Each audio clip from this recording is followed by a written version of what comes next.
दादी का चश्मा टूट गया।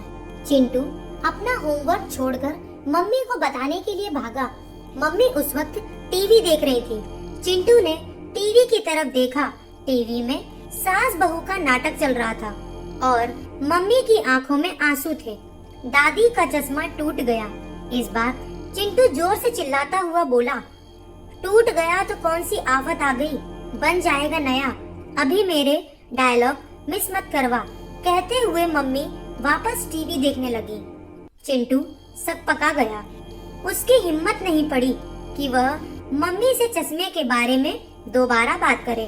वह कमरे से बाहर निकल गया, पर मम्मी इतनी जोर से बोली थी कि दादी तक उनकी आवाज पहुंच गई थी। दादी ने देखा कि चिंटू मुंह लटकाए हुए उन्हीं की ओर चला आ रहा था।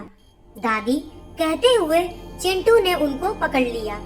दादी का गला भर गया और उनकी आंखें भर आईं। चिंटू की हथेली पर 2 बूंद आंसू टपक गए। आप क्या चश्मे के लिए रो रही हो? चिंटू ने दुखी होते हुए पूछा। दादी 8 साल के चिंटू को भला क्या समझाती, इसीलिए चिंटू के सिर पर हाथ फेरते हुए रूंधे गले से बोली, मैं भला क्यों रोने लगी? वो तो कई बार बिना चश्मे के आंखों में पानी आ जाता है। चिंटू ने दादी के उदास चेहरे की तरफ देखा तो उसने अपनी नन्ही हथेली से दादी के आंसू पोंछते हुए कहा, चश्मा टूटने के कारण आप गीता भी नहीं पढ़ पाई, पर आप चिंता मत करो, मैं आपको पढ़कर सुनाऊंगा। दादी ने चिंटू को सीने से लगा लिया और पल भर में ही न जाने कितने आशीर्वाद दे डाले। चिंटू ने बिना कुछ कहे टूटा हुआ चश्मा दादी के सिरहाने रख दिया और गीता उठा ली। तभी वहाँ पर मम्मी आ गई। चिंटू के हाथ में गीता देखते ही मम्मी गुस्से से बोली, तुम्हारा होमवर्क तो पूरा हुआ नहीं है और तुम गीता लेकर क्यों बैठ गए हो? दादी का चश्मा टूट गया है ना, इसीलिए। उन्हें गीता सुनाने जा रहा था। चिंटू बोला। मम्मी ने गुस्से से आग बबूला होते हुए दादी की तरफ देखा और कहा, चिंटू तो बच्चा है, पर आप तो उसे मना कर सकती है ना कि वह पहले अपनी पढ़ाई पर ध्यान दे और उसके बाद इधर उधर के काम करे। दादी सन्न रह गई।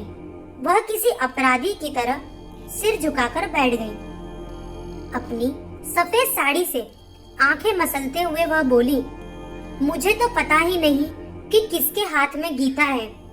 तुम्हें तो पता है ना कि मोतियाबिंद के कारण मुझे बिना चश्मे के कुछ साफ नजर नहीं आता है। चश्मा चश्मा, पता है कि आपका चश्मा टूट गया है। अभी 10 मिनट भी हुए नहीं है चश्मा टूटे और नाक में दम करके रख दी है सबने। चिंटू गुस्से से बोला, मम्मी मैं पापा से आपकी शिकायत करूंगा कि आप हर समय दादी पर चिल्लाया करती हो। मम्मी ने चिंटू के गाल पर एक तमाचा जड़ दिया और उसके हाथ से गीता खींचकर मेज पर रख दी। चिंटू रोता हुआ अपने कमरे में भाग गया और कुछ देर बाद ही सो गया। शाम को जब वह सोकर उठा तो उसे बाहर के कमरे से पापा के बोलने की आवाज सुनाई दी। वह दौड़ते हुए पापा के पास पहुंचा। पापा ने उसे देखते ही गले से लगा लिया और बोले, देखो मैं तुम्हारे लिए क्या लाया हूँ। चिंटू ने देखा कि सोफे पर पीले रंग का एक सुंदर सा क्रिकेट बैट रखा हुआ था। चिंटू खुशी से उछल पड़ा।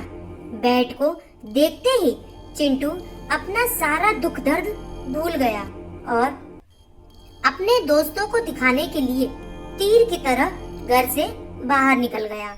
दोस्तों के साथ खेलकर जब थोड़ी देर बाद वह लौटा तो मम्मी पापा किसी बात पर हंस रहे थे।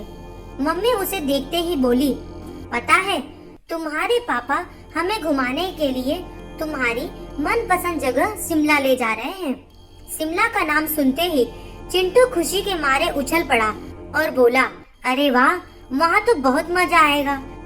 हम सब एक दूसरे को बर्फ के गोले फेंक कर मारेंगे।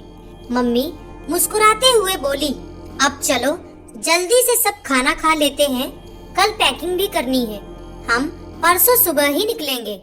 तभी चिंटू को तुरंत ही दादी के चश्मे का ध्यान आया और वह बोला, पापा, दादी का चश्मा टूट गया है। अरे, तो तुम्हें मुझे दिन में ही फोन करके बता देना चाहिए था, पापा ने कहा।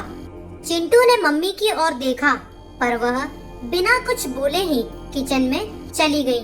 पापा कुछ सोचते हुए बोले, हम शिमला से वापस लौटकर उनका चश्मा बनवा देंगे, पर दादी को तो बिना चश्मे के कुछ भी दिखाई नहीं देता है।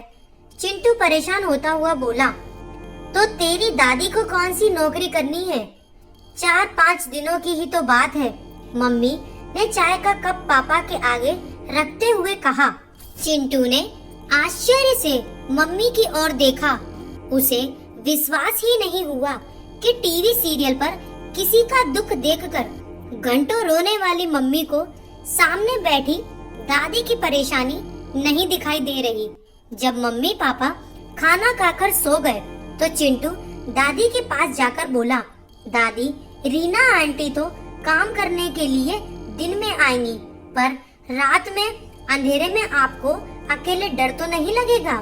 दादी ने उसके सिर पर हाथ फेरा और बोली, बेटा, क्या अंधेरा और क्या उजाला, मुझे तो सब कुछ बहुत ही धुंधला नजर आता है। तो क्या दिन और क्या रात? दादी की बात सुनकर चिंटू से कुछ नहीं कहा गया और वह उनके पैर छूकर सोने चला गया।